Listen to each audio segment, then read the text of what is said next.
عباد الله إياكم والظلم، فإن الظلم ظلمات يوم القيامة.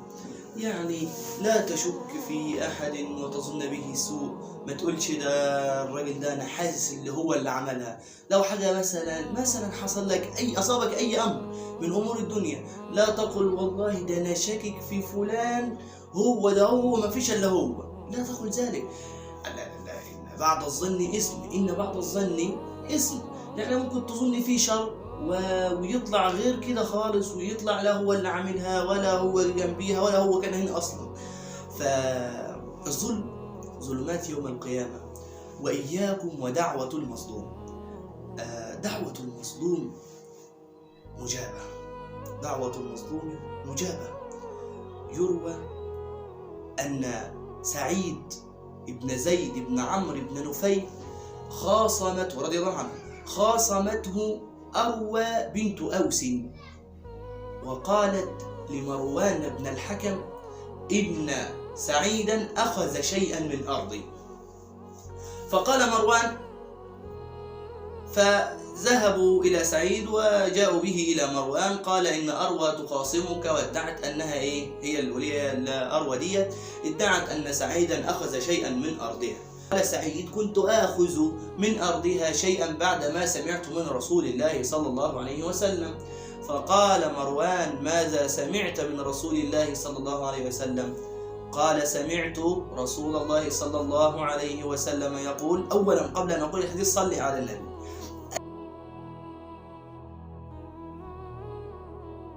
أكثر من الصلاة على النبي، فالصلاة على النبي صلى الله عليه وسلم نور، الصلاة على النبي صلى الله عليه وسلم فرجات وعطايا وهدايا كثيرة.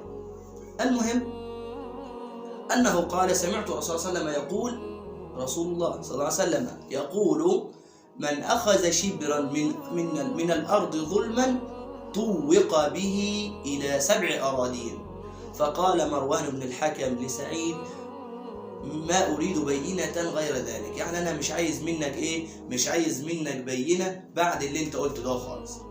فقال سعيد اللهم، شفت بقى الظلم، شوف المظلوم، قال اللهم إن كانت كاذبة فاعم بصرها واقتلها في أرضها. قال فما ماتت إلا وأخذ منها بصرها، وبينما هي تمشي في أرضها بحفرز حفرة وقعت فيها فماتت في أرضها.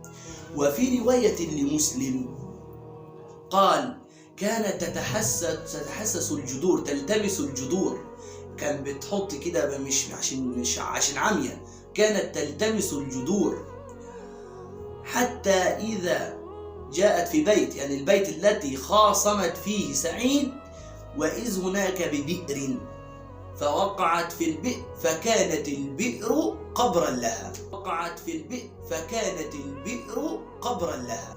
انظر إلى الظلم وإلى دعوة المظلوم. دعوة المظلوم يا سادة يا كرام، دعوة المظلوم تقبل. دعوة المظلوم إن الله سبحانه وتعالى يأتي بحق العباد. الله سبحانه وتعالى لا يظلم أحد. الله سبحانه وتعالى عدل، حرم الظلم. لماذا نظلم بعضنا بعضا ونشك في بعضنا؟ أين الإسلام؟ أين الدين؟ أين التقوى؟ أين المروءة؟ أين صفات الإسلام وقرم الإسلام وأخلاق الإسلام؟ أين نحن من الإسلام الآن؟ إلا من رحم الله سبحانه وتعالى. فالظلم كما ذكرنا أن الظلم شيء ليس بجيد، شيء فظيع. وأيضا هناك قصة لسعد بن أبي وقاص، شكوه أهل الكوفة إلى عمر بن الخطاب فعزله عمر. المهم يعني القصة اللي سيدنا عمر عزل سعد بن أبي وقاص، عزله، وحتى أهل الكوفة وصلوا بالشكوى إلى أن سعدا لا يحسن أن يصلي، لا ما بيعرفش يصلي. قالوا سيدنا عمر سعد سعد ما بيعرفش يصلي وبتاع وكده. فجاء سيدنا عمر بن الخطاب بسعد بن أبي وقاص، جاء سيدنا عمر بسعد بن أبي وقاص وقال له إن أهل الكوفة يقولون إنك لا تحسن تصلي. قال والله أنا كنت أصلي بهم صلاة رسول الله صلى الله عليه وسلم لا أخرم عنها، أنا لا ببتدع في الصلاة ولا حاجة. قال كنت أصلي بهم صلاة العشاء فأرقد في الأولين وأخف في الآخرين. قال سيدنا عمر بن الخطاب ذاك ظننا بك يا أبا إسحاق.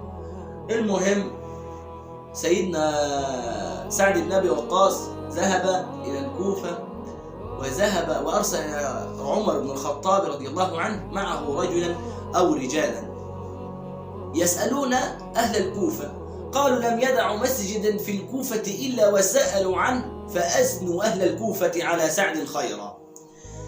أثنوا إيه؟ أثنوا على سيدنا سعد بن أبي وقاص خيرا.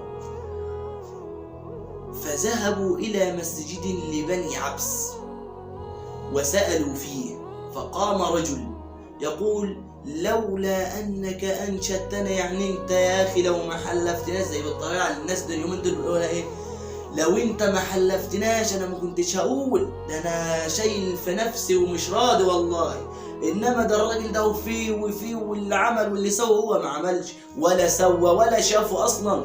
يعني لا إله إلا الله. ناس يقولون على الرجل كاذبا ولم يكن كاذب، يقولون سارقا ولم يكن سارق، ويقولون كذا ولم يكن هو مما يقولونه بشيء.